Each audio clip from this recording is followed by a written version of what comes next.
All right, I knew you'd be back. I knew it. Glad to see you. Okay, we're getting into the actual war now. The very first battles are happening. All right, great. I'm not a big proponent of you learning or memorizing things like names and dates, but this date is pretty important. April 19th, 1775. That was when the actual fighting began and the American Revolution was off and running.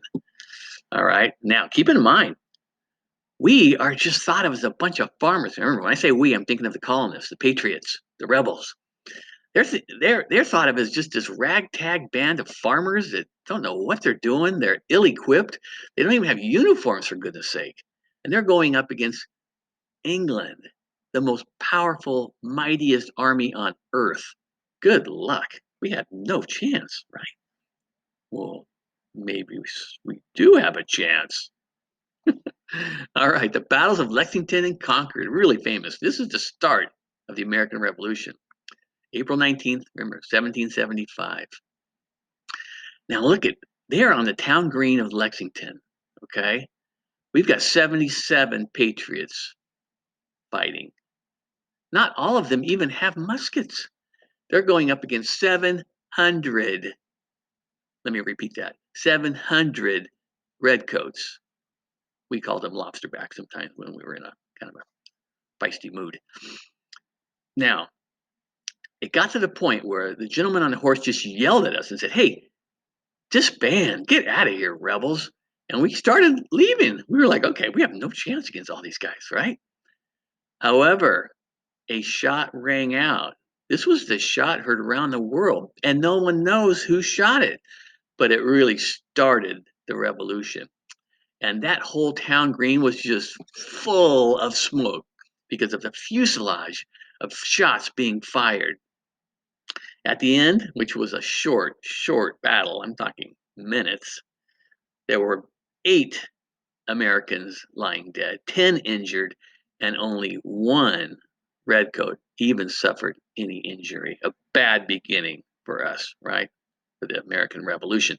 However, later on that same day, the Battle of Concord was much different. We were much better prepared. In fact, keep in mind that what were these redcoats doing? Well, they thought they were trying to gather all our munitions and our weapons up, right? Which we didn't have a lot of to begin with, so we had to stop them. Either that or some thought they were trying to capture really powerful patriots, Samuel Adams and John Hancock. Couldn't let them do that either, right? After Concord, that battle at Concord, over 300 British soldiers had been killed, wounded, or missing, and less than 100 patriots suffered the same fate. Now we're talking, right? But let me step back just one day, one short day before. How do we know they were coming?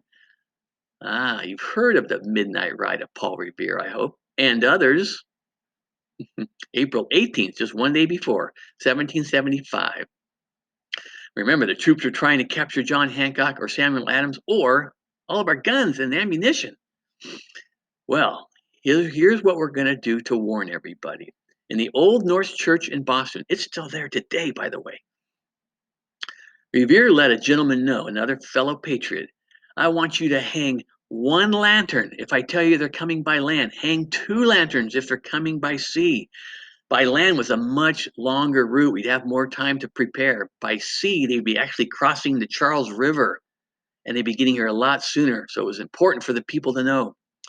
Well, sure enough, they were traveling by sea, so he asked them to hang 2 lanterns in the Old North Church. Good warning for everybody. You could see those lanterns all over Boston and beyond. But why do we only know Revere?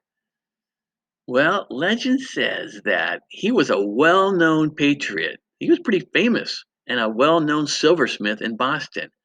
Also, he actually wrote down all the happenings of that fateful night. So he was the one who was kind of the author of this incredible, courageous horse ride. And he's much better known than the other 3.